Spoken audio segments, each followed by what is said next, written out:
Hello అండి, పిల్లలు బాగా ఇష్టపడే స్నాక్ ఐటమ్ ఫ్రెంచ్ ఫ్రైస్ ఎలానో చూపిస్తున్నాను. ముందుగా ఒక పొటాటో తీసుకొని దాన్ని పీల్ ఆఫ్ చేశాను. దాన్ని అటు చివర ఇటు చివర తీసేసానండి.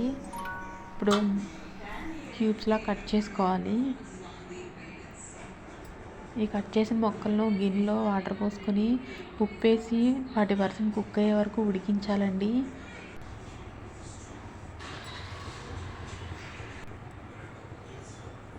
ఈ ఫ్రెంచ్ ఫ్రైస్ పిల్లలు ఎంతగానో ఇష్టపడతారండి. చాలా ఈజీగా తక్కువ టైంలో ఈ ఫ్రెంచ్ ఫ్రైస్ మనం రెడీ చేసుకోవచ్చు. ఇలా 40% కుక్ అయిన తర్వాత వాటర్ వడపోసుకొని ప్లేట్లో తీసి వీటిని ఆరబెట్టుకోవాలి. ఇప్పుడు బాండీలో నూనె పెట్టుకొని వాటిని ఫ్రై చేసుకోవాలండి. కొంచెం ఫ్రై అయిన తర్వాత ప్లేట్లోకి తీసుకోవాలి. ఆయిల్ బాగా హీట్ ఎక్కిన తర్వాత మళ్ళీ వేసి ఫ్రై చేసుకోవాలండి. అప్పుడు ఫ్రెంచ్ ఫ్రైస్ రెడీ అవుతాయి. గోల్డెన్ ఎల్లో కలర్ వచ్చే వరకు మనం ఫ్రై చేసుకోవాలి. తర్వాత తీసి ప్లేట్లో తీసి సర్వ్ చేసుకుంటే ఫ్రెంచ్ ఫ్రైస్ రెడీ అయిపోతాయండి. దాని మీదకి కొంచెం సాల్ట్, కొంచెం కారం, కొంచెం కొత్తిమీర చల్లుకుంటే టేస్ట్ అద్భుతంగా ఉంటుంది.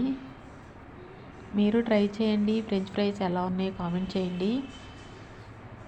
ఈ వీడియో మీకు నచ్చినట్టయితే లైక్ చేయండి.